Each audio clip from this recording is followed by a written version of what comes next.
I believe that many of the problems identified at this conference are quite possibly symptoms of a bigger problem. We currently exist in an age of rapid digital immersion. The current average American teenager will have spent something like 30,000 hours by the time they are 30 on social media.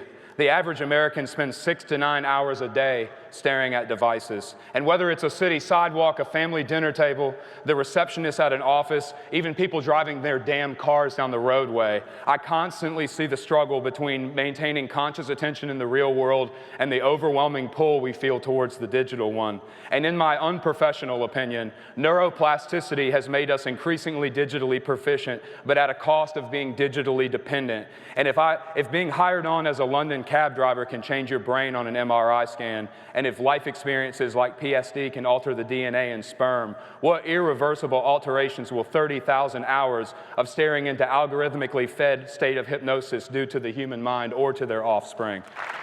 And in this short breath of time, we live in a state of existence that quite possibly no one else in world history has. We have both access to instant global connectivity, infinite information, and consumer-level access to artificial intelligence, but we are the last few humans in world history who remember what life was like before it. We are the last living people in history to have experienced life before the digital age.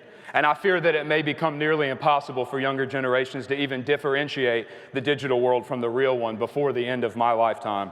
There is nothing inherently wrong with technology, there is nothing wrong with instant connection, and there is nothing intrinsically bad about access to abundant information.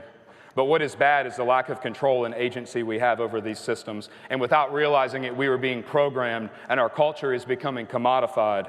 Therefore, the more time we spend on these digital information systems, the more we revert to the mean of one of a fixed set of broad internet cohorts. In other words, the more time we spend online, the more commoditized our culture, the more tribal our psychology, and the more vulnerable we become.